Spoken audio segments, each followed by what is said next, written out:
Merci à ceux qui sont derrière leur écran, qui sont là pour nous retrouver pour cette séance plénière. Merci à ceux qui sont présents avec les masques naturellement pour clore cette journée Start Up qui était riche, qui était dense, qui a permis, j'imagine, d'avancer par rapport au projet des l'un et des autres, peut-être d'y voir un petit peu plus clair dans la galaxie de l'accompagnement de l'innovation dans ce territoire.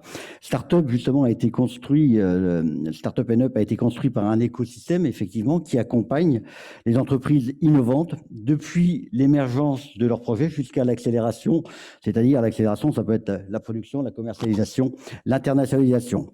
Alors, cette table ronde finale, elle a surtout vocation à répondre aux interrogations de ceux qui, peut-être comme vous, s'interrogent et ont envie d'écrire leur futur grâce à l'innovation et qui se posent légitimement des questions du style « Comment je construis mon projet ?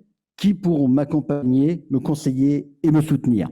Alors pour en parler, un certain nombre d'invités, Jérôme Nassibou, vous levez juste la main pour qu'on vous repère, pour Innovact et Semia, Philippe Tandeau de Marsac, qui représente Grand Innov, l'agence d'innovation du Grand Est, Cyril Jantot pour l'université et notamment pour Creative Labs, Aurore Lecroc pour le Village by CA, Pierre Labadie qui représente Eunotourisme Lab à Chalon, et puis on finit ce tour d'horizon du territoire avec Jérémy Pavelski pour Rimbotech à Charleville. Rapidement, en quelques mots, si vous le voulez bien, les uns et les autres, un petit rappel de ce qu'est votre structure et comment elle se positionne justement dans cet ensemble d'accompagnement de l'innovation. On commence avec Jérémy, allez, allons-y. Ça fonctionne. Ok, alors du coup pour Rimbotech, nous on agit déjà sur le territoire ardennais, c'est notre spécificité, donc incubateur Rimbotech, on accompagne des porteurs de projets innovants. Donc, en partant du stade de l'idée jusqu'à la création de l'entreprise et les premiers euros de chiffre d'affaires.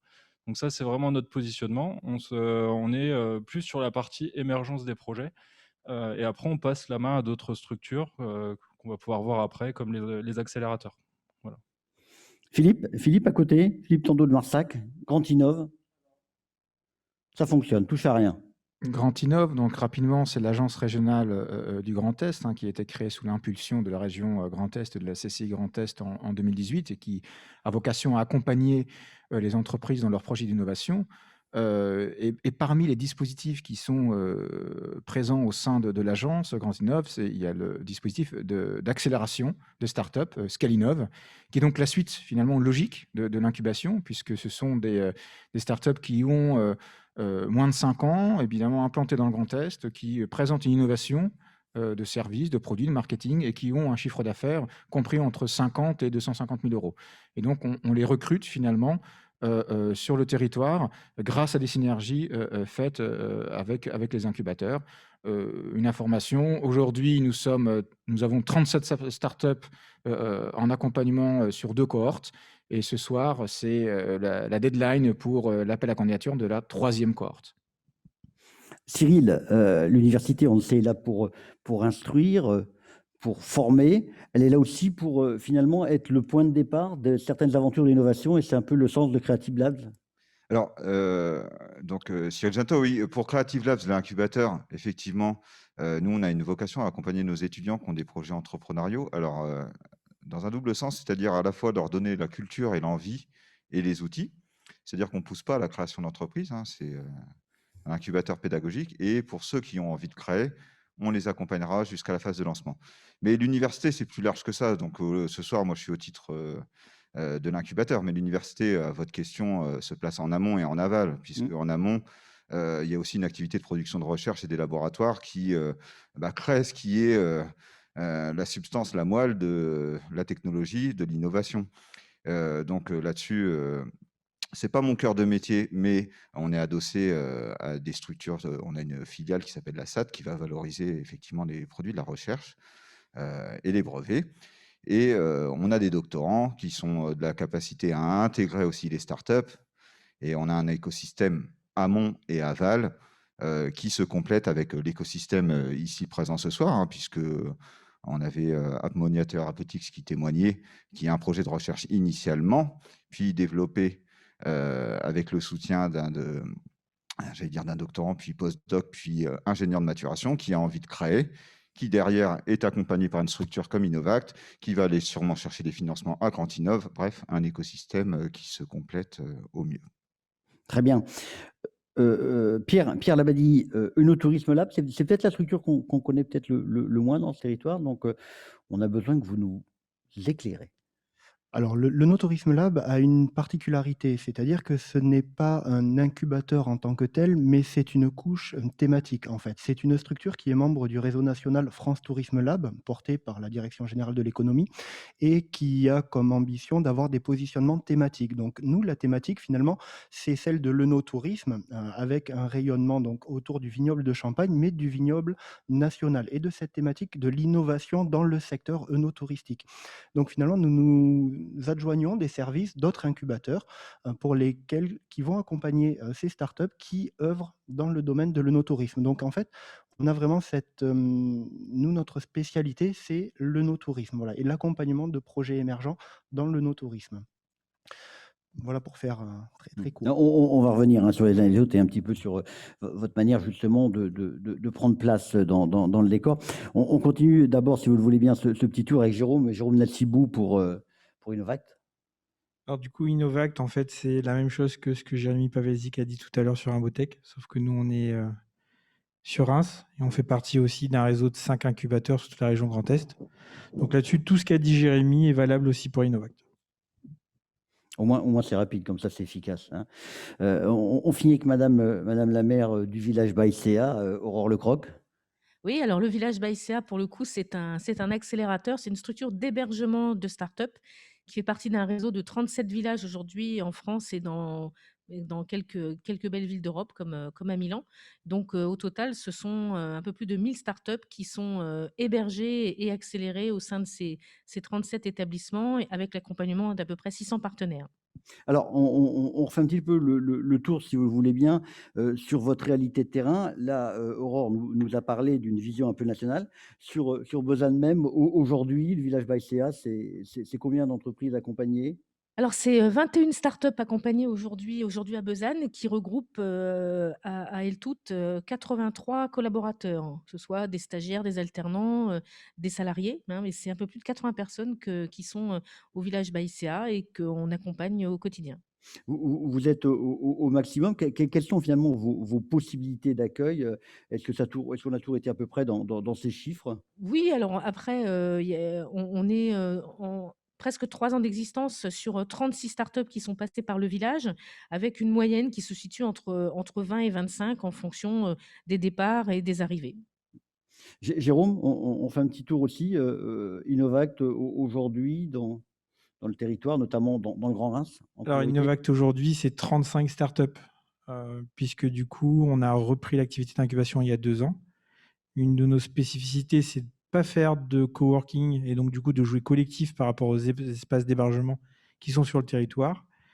Et on a réellement une vocation d'adresser aussi bien les startups endogènes qui sont du territoire, mais aussi de jouer l'attractivité territoriale en accueillant des startups, par exemple, de San Francisco, d'Italie, de Tunisie, donc clairement, ou de Paris d'ailleurs, de clairement, du coup, attirer pour les bonnes raisons, et notamment parce que, du coup, tous mes collègues sont là et on a un réel écosystème d'incubation. C'est réellement devenu un avantage pour pouvoir attirer plus de startups sur le territoire. Pierre, Unotourisme Lab, combien d'années d'existence? C'est frais? Le No Tourisme Lab on est à 3 ans d'existence. 3 ans. Donc à peu près une période similaire que celle des collègues. Et aujourd'hui, concrètement? Aujourd'hui, concrètement, nous avons notre appel à projet qui vient d'être terminé avec un pré-jury qui devait avoir lieu lundi pour un jury auquel les collègues étaient invités vendredi prochain. Donc on va pivoter pour pouvoir avancer quand même et avoir une nouvelle sélection on table sur 6 startups à incuber. Donc là, on a eu 30 candidatures. L'année dernière, c'était 25. Donc on a un nombre croissant de candidats pour moitié originaires de la Champagne, pour moitié originaires de l'échelle nationale avec une candidature internationale. Donc voilà, et on est globalement sur une grosse vingtaine de startups qui ont été incubées ou accompagnées. On a cette particularité d'avoir un nombre restreint d'incubations, donc un suivi vraiment renforcé par le biais de nos partenaires. Mais on a aussi un accompagnement plus ponctuel pour celles des entreprises qui n'ont pas forcément besoin d'un parcours renforcé ou qui sont déjà par ailleurs suivies de manière renforcée, mais qui ont besoin de cette thématique, de cette surcouche œnotouristique, soit pour un aspect réglementaire, un aspect d'expertise lié au marché, au secteur œnotouristique, ou tout simplement un terrain d'expérimentation, par le lien que nous avons avec les clients finaux, qu'ils soient professionnels ou grand public, pour celles et des startups qui auraient un projet sur ce secteur.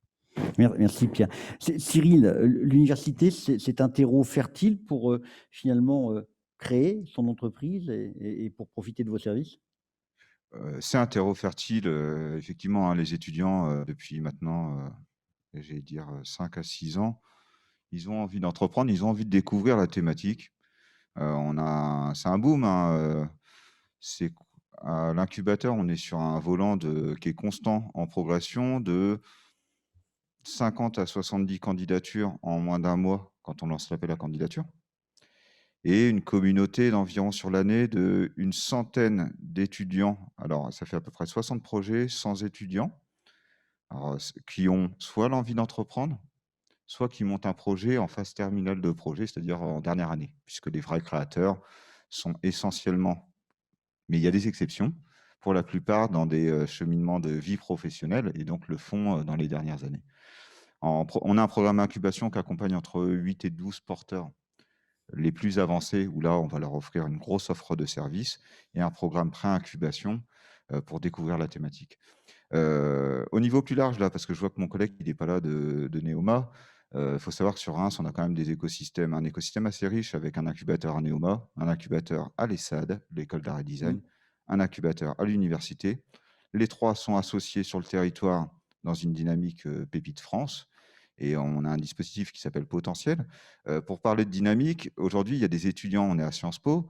Depuis, on a fait rentrer Sciences Po dans la dynamique, où ils sont rentrés, on a frappé un peu à la porte et ils ont adhéré.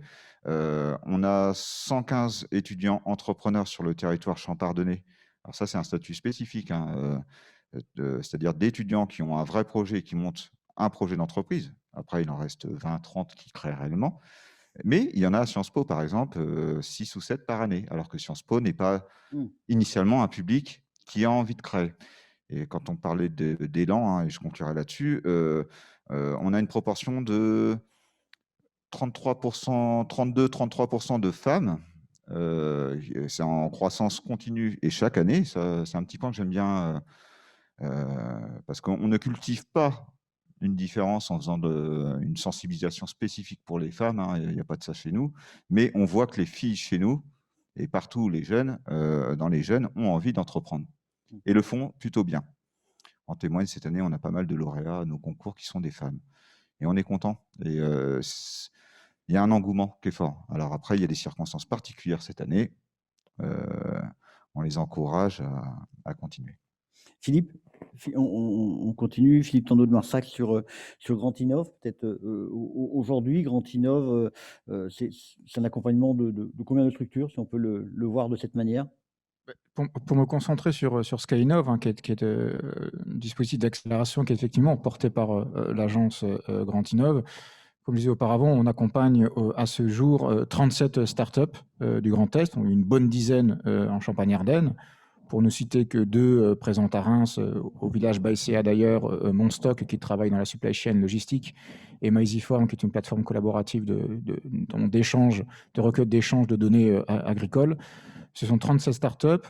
Nous sommes un programme généraliste. Donc nous accueillons finalement différentes boîtes de tout horizon, dans le digital, en B2C, de la medtech. Nous avons également des startups à vocation industrielle, qui œuvrent sur tout le territoire du Grand Est, avec effectivement un prisme assez intéressant en Champagne-Ardenne. 2 éléments intéressants de ce programme-là, c'est qu'effectivement, il y a la suite logique d'un parcours d'incubation que les startups auraient pu bénéficier auparavant. C'est la raison même pour laquelle Scalinov est né, du postulat selon lequel il existait auparavant un programme d'incubation, d'accompagnement pertinent, performant, mais qui manquait finalement de chaînons supplémentaires, à savoir l'accélération de la startup, travailler avec la startup sur sa trajectoire de croissance. Donc aujourd'hui, on travaille essentiellement sur 3 leviers d'action au sein de ce programme-là.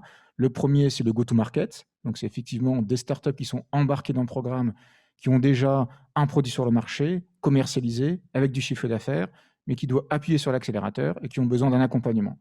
Donc, on travaille énormément sur ce volet-là. Le deuxième volet, c'est l'ingénierie financière, les levées de fonds, qui permettent effectivement à des startups de bien appréhender, d'être bien sensibilisés sur cet exercice-là. Et le troisième, c'est la structuration RH. On est sur des startups qui vont scaler en termes commerciaux, mais scaler également en termes d'équipe.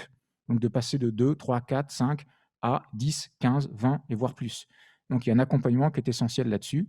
Et c'est ce que l'on est en train de faire sur les 37 premières startups. Et fin janvier, après la 3e candidature, nous serons plus de 50 startups. Ouais, vous l'avez dit, une dizaine en Champagne-Ardenne sur les 37. Il y a une certaine homogénéité finalement de l'innovation dans ce grand territoire? Oui, effectivement, chaque territoire peut avoir une certaine spécificité. Si on prend l'Alsace sur la santé, alors je synthétise bien entendu pour optimiser le temps, avec essentiellement de la santé medtech sur l'Alsace et plus du digital numérique sur la Lorraine, et avec une empreinte un peu plus marquée sur la bioéco, notamment en Champagne-Ardenne, mais pas que. On retrouve finalement dans les 37 boîtes un petit peu une homogénéité en termes de filière. Jérémy, Rimbotech, aujourd'hui, combien d'entreprises accompagnées, là encore? Alors, déjà, Rimbotech, Jérôme en parlait tout à l'heure, c'est donc un incubateur qui est intégré dans un réseau de plusieurs incubateurs, 5 incubateurs répartis sur le Grand Est. Et en fait, Jérôme mentionnait tout à l'heure une méthodologie particulière. Et on a du coup 2 étapes importantes au niveau de nos incubateurs qui s'orientent autour de donc l'incubation collective. C'est la première étape. C'est une période assez intensive de 3 mois pendant laquelle les porteurs de projets vont bénéficier de formations, alors des formations appliquées à leur projet, pas des formations qui sont descendantes uniquement. On va les challenger, on va les faire bosser sur leur projet, et une phase d'incubation individuelle qui, du coup, là, comment dire, il y a un accompagnement qui est fait par un chargé d'affaires de manière individuelle sur la recherche de financement, la structuration du projet, enfin tout ce qui peut permettre au projet d'évoluer vers son objectif, c'est-à-dire la création d'entreprise et les premiers euros de chiffre d'affaires. Alors, pour revenir à Rimbotech, du coup, c'est au total 22 projets accompagnés, avec 4 du coup en starter class, donc en incubation collective, et 18 en incubation individuelle à ce jour. Voilà. Très bien. On va essayer d'être très concret par rapport à tous ceux qui sont derrière leurs écrans et qui attendent peut-être des réponses, qui ont des projets.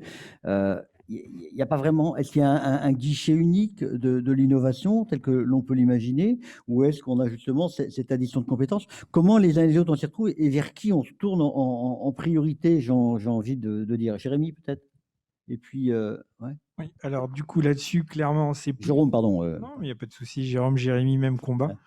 Ouais. Là-dessus, je pense qu'il n'y a pas de guichet unique, mais le fait qu'on soit là déjà tous ensemble, ça montre un message d'unité.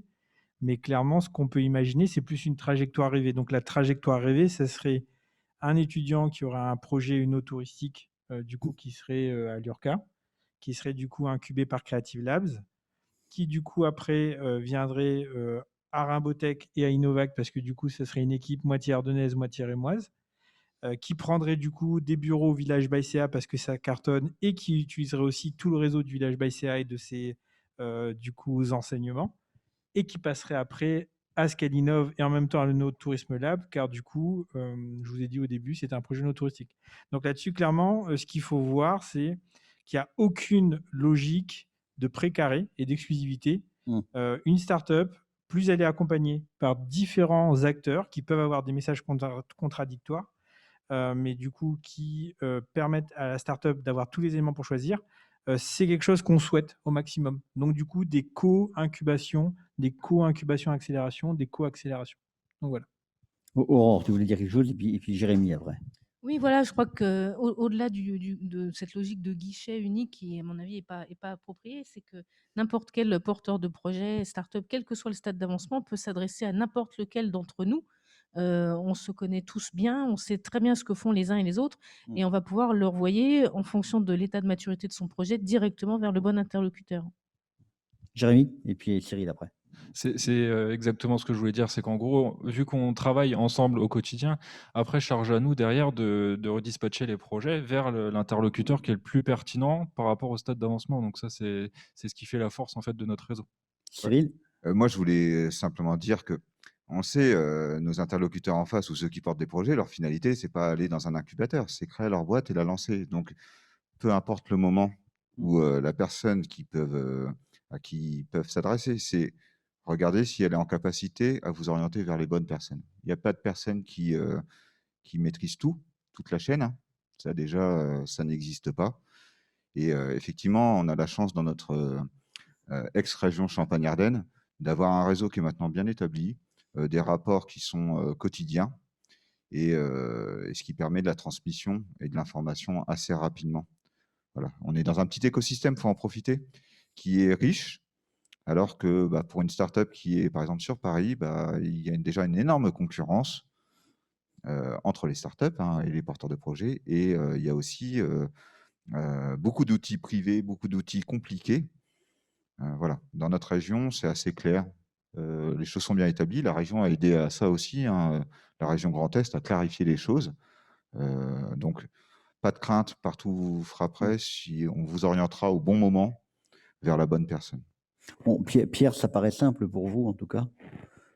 Bien, C'est le notourisme. Effectivement, enfin, cette notion de guichet unique, c'est souvent issu un peu d'une vision jacobine, centralisatrice. Et finalement, je crois que la force, enfin, les précédents collègues l'ont souligné, c'est celle du réseau, un réseau qui s'adaptera d'autant plus facilement aux événements que l'on peut connaître, que l'on a connus et qu'on connaîtra certainement encore. Et d'un réseau finalement où l'idée, pour caricaturer un peu, c'est pas effectivement de dire on connaît les périmètres des interventions des uns et des autres, à vous d'aller vers la personne, mais c'est bien aussi nous de faciliter, d'accompagner dans le travail, d'aller vers le partenaire. Une fois qu'on a identifié, d'aller vraiment plus loin dans la mise en relation et la mobilisation des partenaires. Voilà, il n'y a pas de. J'entendais le mot précaré, je crois que c'est effectivement cette notion-là à laquelle nous adhérons fortement. Philippe, Oui, pour rebondir un compléter. peu pour ce qui a été dit, c'est effectivement les porteurs de projets qui nous entendent commencent à comprendre un petit peu la technicité et le type d'accompagnement que chacun peut apporter. À charge à nous, évidemment, de donner la meilleure lisibilité possible sur nos actions. Nous, on travaille évidemment en parfaite synergie avec l'ensemble des acteurs. Je rajouterai également l'écosystème financier, si j'ose dire, BPI France, qui nous aide évidemment et qui est une boussole très importante, notamment sur tous les projets sur le territoire. Et si on va plus sur la partie dilutive, un écosystème également composé de fonds d'investissement, de clubs de business angels, avec qui on travaille au quotidien justement pour repérer des dossiers, les mettre dans les radars de ces investisseurs qui, à un certain moment, peuvent être intéressés à investir. Donc cet écosystème d'accompagnement des porteurs de projets couplé finalement à l'écosystème financier nous permet d'être plus pragmatique, concret et pertinent dans notre action. Et puis votre capacité à vous retrouver, je crois qu'il est mis en exergue aujourd'hui à travers cette journée, même si on l'a tous espéré un petit peu différente, mais bon, on est obligé de s'adapter. Est-ce que vous avez pourtant le sentiment, malgré tout, que vous avez encore des marges de progrès pour être encore plus complémentaires que vous l'êtes aujourd'hui? Jérôme? Je pense que sur la communication et le fait de faire Start and Up, c'était aussi un message de communication fort. Et justement, pour pouvoir dire, venez vers nous, on est motivés. Et si ce n'est pas nous, on vous orientera vers les bonnes personnes. Donc là-dessus, clairement, je pense qu'on peut améliorer, en tout cas, je pense au niveau d'Innovact, notre communication pour pouvoir avoir plus d'appels à projets, plus de projets, et que ça puisse du coup avoir plus de retours sur investissement sur le territoire. Donc clairement, sur la communication, je pense qu'on peut s'améliorer. Quelqu'un d'autre veut ajouter? Oui, oui, Pierre. Effectivement, sur la communication, mais comme vous le disiez, nos Tourisme Lab est parfois un peu en dessous des radars. Et l'idée, effectivement, comme lors d'une action comme aujourd'hui, et j'espère de nombreuses autres à venir, c'est bien de renforcer ce réseau. Et pour rebondir sur votre précédente question, c'est bien celui d'un réseau unique avec des guichets multiples. Voilà, peut-être bien aller dans cette direction-là. Donc oui, de notre côté aussi, il y a énormément de travail encore à accomplir et des synergies qui restent à développer. Alors là, on devait avoir une deuxième table ronde avec les élus qui ne peut pas se tenir vu le contexte. Là aussi, je crois, il y a aussi cette particularité. Vous avez des structures à même de répondre un peu aux problématiques très diverses. Vous avez aussi, je crois, globalement, la chance d'avoir des élus qui ont pris complètement la mesure de ce tissu mis à disposition. Ça aussi, je crois que c'est important. Et ce n'est pas nécessairement vrai dans tous les territoires. Vas-y, Jérémy. Oui, alors pour Imbotech, nous, on est issu quand même d'une volonté politique d'Ardennes Métropole, par intermédiaire de Boris Ravignou, donc le président d'Ardennes Métropole, également maire de Charleville, de développer de l'entrepreneuriat innovant sur son territoire. Donc c'est une volonté qui a été soutenue par la Caisse d'épargne. Avec la création d'un campus en plus en amont C'est ça, en pour fait. développer. Il y a une vraie politique qui vise à développer l'entrepreneuriat, mais aussi développer l'amont. D'ailleurs, à ce propos, j'en profite pour glisser qu'on est en train de développer toute la partie entrepreneuriat étudiant avec l'arrivée du nouveau campus, justement, avec Cyril Janto et potentiel CA. Donc, ça montre aussi cette volonté de toujours développer encore plus. Donc, je disais donc Ardennes Métropole, la Caisse d'épargne et bien évidemment avec le soutien financier de la région Grand Est. Donc, il y a une vraie volonté. Nous, on est intégré dans un réseau Grand Est, mais quand même avec une volonté de développer économiquement notre territoire. Voilà. Alors, on avait aussi prévu avec les élus d'évoquer French Tech. Est-ce que vous voulez en dire un mot? Est-ce que French Tech, c'est aussi un atout supplémentaire? Jérôme, peut-être? Effectivement, donc French Tech est un atout complémentaire. C'est réellement une communauté d'entrepreneurs pour les entrepreneurs. Et d'ailleurs, je salue Maxime parce qu'il vient de se connecter il y a environ 2 minutes. Donc, je pense qu'il a anticipé. Mais effectivement, c'est un outil complémentaire. Et malheureusement, du coup, il y avait une délégation French Tech qui devait venir aujourd'hui. Ça n'a pas pu se faire. Mais clairement, là-dessus, plus on aura des forces vives, motivées et structurées, et plus on arrivera à faire des grandes choses ensemble. Alors, on est dans un contexte, ça n'échappe à personne, compliqué.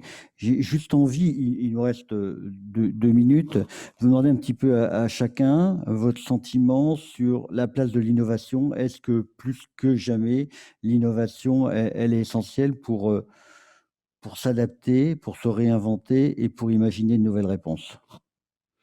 Allez, on fait un petit tour d'horizon. On commence par Aurore, pardon. Ouais, il y a un adage qui dit: «Si on fait ce qu'on a toujours fait, on aura ce qu'on a toujours eu».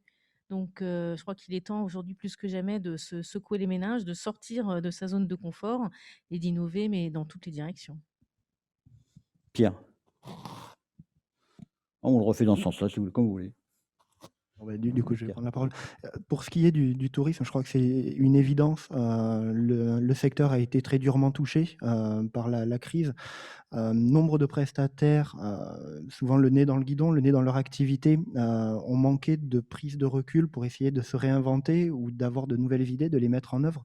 On a constaté que la période de cessation d'activité, qui a été occasionnée par la crise sanitaire, a été un temps pour nombre d'entre eux de se réinventer, de re-questionner leur modèle pour pouvoir mieux redémarrer, pour pouvoir poursuivre leur activité. Donc oui et encore oui, l'innovation est indispensable, notamment dans le secteur touristique, mais je pense pouvoir l'affirmer pour d'autres. Cyril. Bien évidemment, enfin oui, sur la question de savoir qu'est-ce qu'il faut faire en ce moment. Bon, voilà. Moi, je dirais qu'il y a de l'adage chinois, hein, même si enfin, voilà, le contexte fait que c'est difficile d'entendre un adage chinois. Crise, ça veut dire opportunité, hein. Donc, c'est le moment aussi de réfléchir, de préparer, de monter quelque chose pour l'après. C'est les premiers qui seront prêts, qui, dans ce monde d'après, auront des opportunités. Et c'est vrai qu'on peut être résigné, se dire mon magasin, ma structuration, mon projet était autour d'une boutique, mon projet était autour du loisir. Bâtissez-le, construisez-le. Il y aura de l'argent, il faudra reconstruire des choses, il va y avoir un engouement. Les gens vont vouloir consommer, vont vouloir être actifs, vont vouloir changer. Le changement, il est d'ailleurs perceptible déjà le confinement, c'est une traduction de ce changement. Les habitudes locales, revenir au naturel, se dire il faut que les choses aient du sens et non plus que du storytelling de base.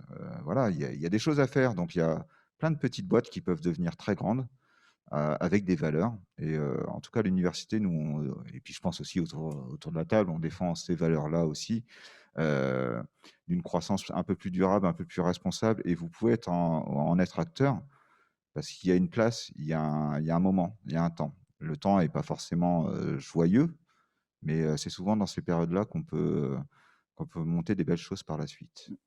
Jérémy, puis on finira par Philippe et Jérôme. Je pense qu'en effet, c'est un moment où on a le temps de se poser justement pour réfléchir.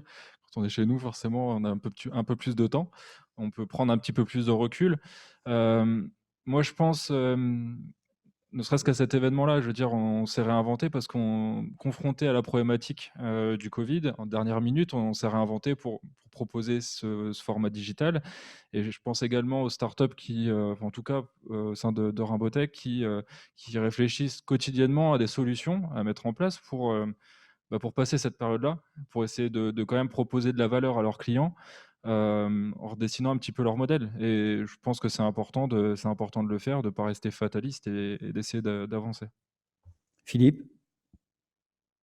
Alors, dans les crises précédentes, c'est dans les crises précédentes où on a vu émerger effectivement les plus belles innovations et les plus belles boîtes qui sont aujourd'hui présentes. Donc, je pense qu'aujourd'hui, jamais l'innovation n'a été aussi fondamentale pour sortir de la crise et pour participer au rebond économique. Moi, je salue vraiment la résilience et l'agilité qui sont un peu les deux mots maîtres que les startups ont pu faire face durant le premier confinement. Et je pense qu'en partant de la résilience, de l'agilité, de la capacité finalement à innover des solutions innovantes, des produits innovants sur le marché, que l'on réussira à sortir de cette crise et à réinventer un petit peu le monde pour un peu reboucler par rapport à ce que Philippe Bloch a dit ce matin. Jérôme, mot de la fin? Alors, le mot de la fin, je vais synthétiser toutes les interventions qui viennent d'être faites. Donc, clairement, on est dans une période de temps qui est contraint. Et en fait, la contrainte, du coup, ça permet de passer à l'action et de sortir de sa zone de confort. Donc, du coup, là-dessus, c'est le premier point. La contrainte aussi, surtout une contrainte qui va être longue, ça permet aussi de pouvoir essayer d'être efficace et de penser au long terme et pas de se dire, bon, j'ai essayé une fois et j'arrête, parce que du coup, la contrainte, elle reste là tant qu'on n'a pas réussi à la surmonter. Et enfin, clairement, la contrainte, c'est un réel vecteur pour pouvoir stimuler la créativité. C'est-à-dire que la créativité s'exprime, du coup, lorsqu'il y a réellement des contraintes fortes. Donc là, on est dans un monde qui est réellement contraint. Donc du coup, ça va permettre des passages à l'action qui seront efficaces et qui seront durables, et donc du coup agiles, et en même temps aussi très innovants car très créatifs. Donc là-dessus, on est pressé de voir ces nouvelles startups qui vont fleurir sur le territoire, et on sera heureux de vous accompagner à chacun à notre modeste échelle. Merci à tous les six, merci à toute l'équipe qui s'est chargée, je crois, de mettre en place ces journées, qui a su être agile, c'est le cas de le dire. Puis merci à vous toutes et à vous tous derrière votre écran. La bonne nouvelle, c'est que vous êtes déjà rentrés chez vous, donc vous voyez, il n'y a pas que des mauvaises nouvelles quand même. On va essayer de finir là-dessus. Une bonne nouvelle, en ce moment, c'est pas si simple à trouver. Ben voilà, on se contentera de celle-là. Merci à vous toutes et à vous tous et à très bientôt.